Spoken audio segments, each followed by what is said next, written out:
Space, the final frontier.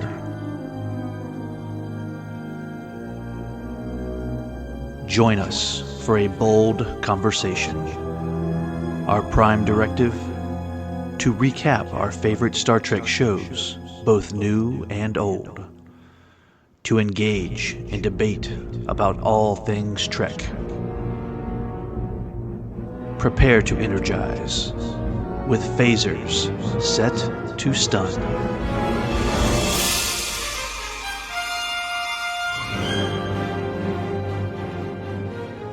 Hello everyone and welcome back to Phasers Set to Stun, where we continue to show our love for everything Star Trek in this ongoing series from a Film by podcast. We're exploring every quadrant of the expanding universe of Trek by covering television, animation, movies, directors, and much more. Plotted, of course, as always, is your core Trek crew. I'm Scott Hoffman. I'm David Burns. And I'm Wayne Whited. And in this episode, as we have been for a few weeks now, we're drawn back into the animated side of Star Trek with one of our favorite fresh new series, Lower Decks, which is back for its final season, and we are toward the end. It makes me a little sad. Yeah, It does. Yep. I know. Before we talk about this latest adventure, the USS Cerritos, we're calling for a red alert. So this episode is obviously full of spoilers. If you haven't seen the latest episode, please go watch it and then come back and join us. We'll be waiting here for you. All right. So, Dave, if you don't mind, let's break down the latest episode called Upper Decks. Why don't you tell us what it's all about? I sure will. Written by Colleen Crawford and directed by Bob Sororas. The episode that flips the cards on Lower Decks, where we go from a show about the Lower Decks to the Upper Decks and focus on the main command crew. In this episode, we get to see the bridge crew of the Cerritos on what looks to be a simple mission of trying to understand what has an alien life form known as the Bagoons riled up. It isn't long before they get their answer and find themselves in a battle with another alien race known as the Clickets. We finally get to see the command crew in action, and it is indeed a sight to behold. It was a surprise of an episode. Yes. Because I mean, it's from the title, like you should get that it's going to be about the upper deck crew. Mm-hmm. But they jump right into the face of it. And Boimler and Mariner are walking down the hall. They're like, it seems weird. They're always kind of like fading into the background. And man, it's good to have a day off. I was like, that's such a meta conversation. It is. It's so funny because this episode felt like the Next Generation Lower Decks, just on the flip side of all of it. And I think that was fantastic that they did that. That's a great catch. I didn't even think of that. Yeah. It was definitely intended that. Even the layout of the episode is very similar to what they did back then. Mm-hmm. Yep. And they're taking full advantage of a day off because they're taking some time to do what I would think is a pretty long and drawn out process, especially with the complexity they do. But we see Halloween on the Cerritos with some pumpkin carving. Rutherford carves a V'ger. Which we just discussed on our crossover with the film at 45. Special thanks to Chuck Bryan for joining us on that one. I don't know. When I saw a V'ger, I was like, oh my god, that's such a coincidence. Even though it's the 45th anniversary, so it's probably not. But still, it was nice to see. It was. And Mariner doing her mocking of V'ger, I just thought that was hysterical. Yeah. I also noticed, I know we're going to talk about Easter eggs later, but specifically in that scene, I thought it was kind of interesting that she says, she kind of mentions her favorite captains. She says, Janeway, Kirk, or Sisko. And I was like, so is that maybe the writer calling out what their favorite captains are through Mariner? Or I wonder if maybe like Tawny Newsome is kind of speaking through that and naming hers. It's a good question. I don't know. I was kind of taken aback that Picard wasn't mentioned at all because, Right. but that's me. That's coming from me personally. Right. I respect everybody has their different love, their different captains and stuff like that. But I was like, what? Wait a minute. What? What did she just say? Meanwhile, Pike is like, nothing. I get nothing. You were on my show. Nothing. But anyway, I also thought it was kind of interesting that Mariner, and Wayne, keep me honest on this. It seemed like Mariner had kind of a Day of the Doctor moment. Yeah. Am I naming the right episode? Yep, you are. I mean, I love that they did this behind the scenes thing that happened. All this huge adventure we'll never actually ever see. I love that.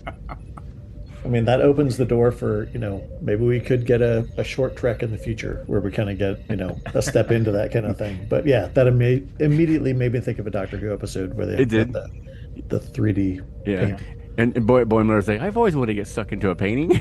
Yeah, What? What? Where's that coming exactly. from? Yeah. Um, and as usual, I'm always a fan. Shaka when the walls fell. When Yeah. we get one of those moments, and he says, "Masaru, when the lake was smooth." Like everything's fine. I was like, "Damn, love it." What about you guys? What were some other favorite moments? Oh, there were so many in this episode. It's just, I think one of the things that I loved we get to see each one of the upper deck crew members in their elements, you know, Mhm. and we get to see them how they react in tough situations.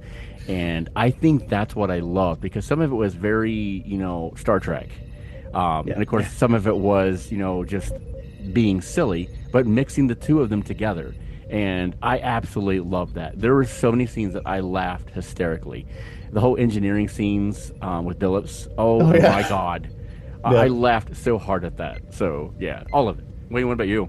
Oh no, I agree. I just loved how they showed just how good of a crew that the USS Cerritos has. I mean, and I too loved the Lieutenant Billups story. I thought that was my favorite of them all. Yep. Because most of the time he comes off as kind of a weird buffoon-like character, but here, in engineering, he's top of the game, and he shows here that he's a really good engineer. He's just a little forgetful. True. Yep. Plus, he has his own little Kirk Spock Star Trek Wrath of Khan moment there. I laughed at Yeah. that. Yep. I was like, when she grabs the axe, that's for emergency uses only. What do Yeah. you call this? All right. You're in a tube.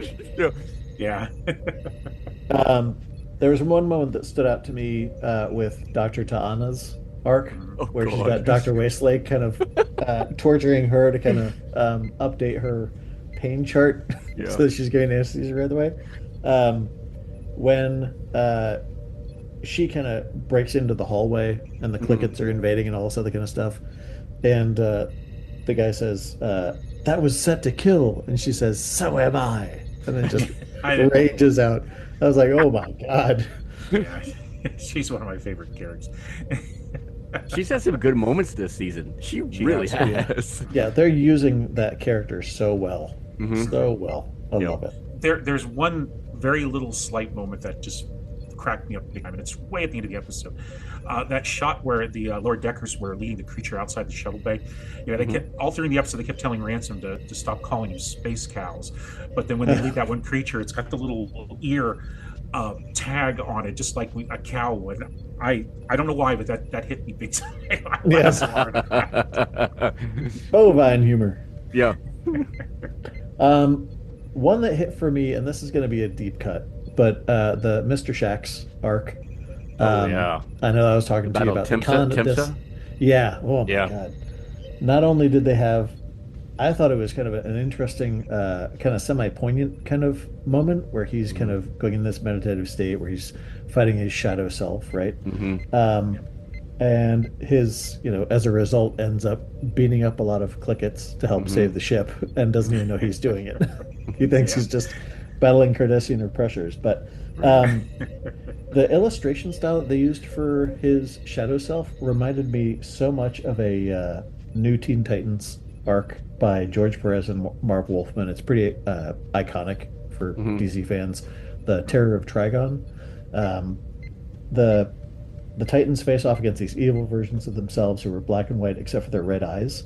It looked like the same exact illustration style here. And I was like, I don't know if that hits for any other fans, but for me, I was like, holy crap. We just got a crossover of Star Trek and the Teen Titans. I'll That could take have been it. an inspiration on that. I could be. agree. You're right. Yeah. That Battle of Timpasa, that was a reference in Deep Space Nine, wasn't it? For Ties Yes. of Blood and Water, I think it was. Yes, that's correct. Yeah. Yeah. Well, So we've already known that he's worked with and very good friends with Kira Nerys, and that just ties right in there because that was a big episode for her in her history in the series. I'm glad this was a great point to bring that out. Again, I'm sure they had to kind of rush it since they knew this was going to be their last season, but at least we were able to get that. Yeah, I'm glad. Yep. Well, one of the best things about this, we talk about this pretty much every episode, is the character development and the rich characters that we get from this. I think the fact that they're spending their last season doing so much to develop these characters instead of saying, here's one big last hurrah, um, overarching story for the entire ship, Right. not only stays true to the whole kind of nature of the show, but it also helps to set up these characters to appear in other places, which I would love to see. Yep. I mean, obviously, in the animated world would be ideal, but if it could come out anyplace else, that would be always welcome. Right. Well, speaking of deep cuts, it seems like that's a good segue to get into the Easter eggs. Wayne, what kind of things did you see? Oh, there were quite a few of them in this episode. But let me start off by referencing the Clickets. Just so everybody knows, they have appeared on series before. It is referenced first season episode of Veritas. Go back and watch. That's a good episode. We talked about Shax and his history just now. But another thing that made me laugh was Ransom and Billix. They discussed the Cordry rocks that kept falling out of the ceiling on the bridge. There's something we've seen that many times in the past where when the ship was damaged, these big chunks of things would fall out of the ceiling and hit people. Best episode to look that up is in yesterday's Enterprise, when the sea is getting hit. I don't know where that stuff was coming from, but it did a lot of damage, and that's we finally have a name for Cordry rocks. Nice. And Bingson mentions Geordie LaForge and Ro Laren getting stuck out of phase. That's from the narration episode Next Phase. And then right afterwards, he goes on and talks about his time on the Orberth class USS Manticore. The Orberth class is the same type of ship that the USS Grissom was in Star Trek III, The Search for Spock. And we also saw it again as the USS Pegasus in Next Generation's episode Pegasus. We talked about there's V'ger. We saw V'ger in the Pumpkin. We never actually got to see that version of the ship in the original 1979 version of the film, but because that visual effect was never completed. But we do finally get to see that version in the 2001 Director's Edition. And the Starfleet ecologist, he was a member of the race called the Grayzonite, the same race that the Federation President Jarish Eno was from the Deep Space Nine two-parter, Homefront and Paradise Lost. And then finally we have Nurse Wesley. He mentions that he filled the hypersprays with a medicine that would cure against a virus that would cause the crew to sing. Well, we all know where that reference is coming from. That's got to be a reference to Subspace Rhapsody from Strange New Worlds. Highly underrated. Highly underrated. Yeah. Plus, I'm pretty sure that his name itself, Nurse Westlake, that has to be a reference to the musical composer for Lower Decks, Chris Westlake. Yeah. Interesting. Good find. I want to mention one more, just noting, like, when I'm going in to look at the cast list to see who is here, voice actors that stand out to me. In this one, we got legendary voice actor Phil LaMarr, who voices Freeman's husband, Alonzo, in a rare appearance, which seemed like it shook up Mariner quite a bit. Like, I don't know if there's anything beyond her just having kind of disbelief that Alonzo is there. But it almost seemed like when she was refuting the fact that he could actually be there, it was like, well, no, it's physically impossible because reasons. So when that was happening in that segment, I kind of thought, is this possibly where the alternate reality windows are kind of bleeding in? That we have alternate versions of people that are mixed in without us even knowing it. Might be nothing there. It might just be that she had that disbelief, but that is something that kind of made me perk my ear up a little bit. Well, you might have something there because I'm starting to get that feeling too. I think, and I may be completely wrong, we'll find out next week, but I think that some of the people, some of the things that we have seen are not who we think they are. I saw we haven't seen a preview, but I saw some of the photos for next week's episode. That kind of also makes me suspect, but I really do think that some of the characters that we've been following may not be the ones that we think they are. Interesting. Well, let's get into the rest of the usual segments we always talk about. First one being those Pip-worthy moments. It'll be kind of sad to not talk about those anymore, but it's where we are. Dave, in your opinion, which character shined the most? I am going to cheat with this answer. And I'm going to say, I'm saying the entire Upper Deck crew. Oh, that's Nice. We finally get to see them in action and get to view them as we have all other famous command crews. We've got to know and love over the years in all these other series. This is something we were missing in Lower Decks. I know it was about the Lower Decks, but we really needed to see this. Yeah. We get to see each of these crew members in their environment and watch them excel, even Ransom in his odd own way. Wayne, what about you? No, I agree with you, Dave. They all shine, but I chose Lieutenant Shax only because we got to see a lot more of his backstory. A little bit we know, some of we didn't know. I find him one of the most fascinating characters from the Upper Deck. A lot about his journey. He went through the occupation, fought with Gear. If all the characters, I think he deserves the attention brought on him, and I hope we see a lot more of him in like this spin-off merchandise, like novels and comics. Now, he has appeared in the comics before. He was a major character in the Star Trek IDW comic, which is absolutely fantastic. If anyone's not reading that, it's an incredible comic, and it is with continuity.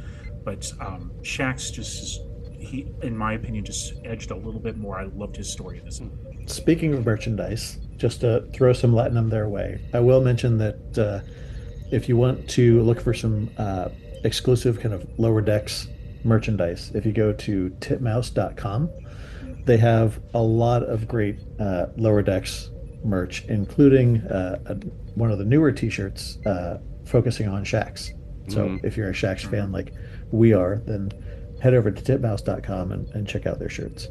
As far as my pick, there's somebody that I don't think I've mentioned before as having a pip-worthy moment.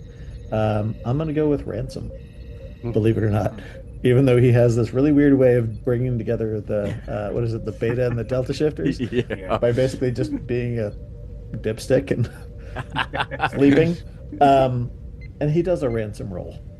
So you got to respect that. But it seems like the fact that he's thinking that much about what he's doing with the purposes of bringing them together, it feels like it gives a little bit more depth. It's still a wading pool, but a little bit more depth. So that was kind of nice to see. Well, Dave, what about if you could have been any character in this episode, who would that have been? I'm going to be with Mariner because the Lower Deck crew, they get to carve pumpkins. They're unaware of the Cerritos being under attack. Yeah. Clearly free of nothing happens without them. They talk about, nothing happens without them. And they get to enjoy a friendly drink together in the end. So that's who I would want to be with. That's a good choice. You have to be covered in paint, though. You okay That's with fine. that? That's fine. Yeah. Yes. Absolutely. Wayne, what about you? Well, I chose Commander Ransom because through most of this, he just pretends to be asleep, laying back, making the other lower decks hate him and join together to succeed. He has little to do with this episode, but he does it brilliantly, and I want to be him. Yeah. Nice. On that note, Wayne and Scott, did you guys get that vibe of Riker? When he kind of did that stuff to Ensign Rowe. Yeah. Yes. Yeah. That's the vibe call. I got in this episode for that. So that's a good call. Most of the time the character, they show him more as an egotist and a buffoon and someone to laugh at, but really underneath, and he shows it in here, he's a pretty damn good commander. I can see why he's first officer. Yep, absolutely. Well, and I did see the Riker Captain Morgan pose that he did, where he's talking to them and he puts one leg up for no reason whatsoever. It's like you don't need to lean on it, but there's a little captain in you. Right, absolutely. Scott, what about you? For me, I'm going to go back to Mr. Shax. And I'll double down by saying he had an amazingly animated sequence. When I watched it a second time, the way that it's choreographed, the lighting that they use was exceptional. Yeah. And I'd love to see more of it. It feels like since the battle was all on his head, the danger seems pretty low. So it's almost like a holodeck adventure. But yeah, just because it was one of my favorite segments to see. The choice. I'm glad you brought that up. I want to mention the animation in this episode was really well done. It was. They did some great job with lighting. I mean, it's fantastic in every episode, but this episode, it stood out. Everything just looks so beautiful in this. This episode. I agree, Wayne. Yeah, it does feel like maybe there's some an intentional kind of like plussing up the sheen on this one because it's focused on the upper deck. So maybe leaning into a little bit more of the cinematic nature of it and just make it seem like something that would be an upper deck kind of show. Yeah. So 2 episodes left. I know, it's sad, isn't it? Yeah. Yes, and you have you seen the photos from next week's episode? No. There's only 2 of them. I've stayed away from them. Well, there was one picture of. We knew he was coming back. We are not coming back. We knew he was going to appear on the series, but the photo showed 5 different Harry Kims. So Oh my makes me God. very curious as to what's going on with that episode. Oh no. Interesting. Well, I mean, maybe to our theory before, maybe we get this, fleet of Kims that are kind of illustrating that thing, right? There's more crossovers and more imposters than we think. Could be. Maybe not necessarily with nefarious, means or whatever. Or maybe Ensign Kim is the big bad. And he's like, I've been opening the holes in subspace so I can finally get promoted at least once. It could be, it could be. I never thought I'd hear the sentence, a fleet of Kims. Yeah, I heard it here first. Well, I'm excited to get into the next 2, even though it's sad that it's ending. It's been a hell of a ride, so I can't wait to see where they go with it. And kudos to all the writers, directors, cast, crew, everybody, because it's been an incredible ride. Yes, It we've really- loved it since day one. It really does deserve a lot more attention and praise. I think that's true with a lot of animation, that it needs kind of a wider lens and more people taking a look at it. Yes. All we can do is just hope that, if we're reaching one other person that recommends seeing Lower Decks, that it's getting some of that love that we have for it. I agree. Well, as always, thank you to both of you for joining us for another episode. Absolutely. Always fun. And thanks to all our listeners for joining us once more. Hailing frequencies are always open for you to share your thoughts and questions on Facebook, Instagram, and your favorite social channels. You can email us at afilmbypodcast@gmail.com, find us online at afilmbypodcast.com, and if you're looking for more exclusive content and swag, send some Latinum our way through Patreon. See you next time for another episode of Phasers Set to Stun.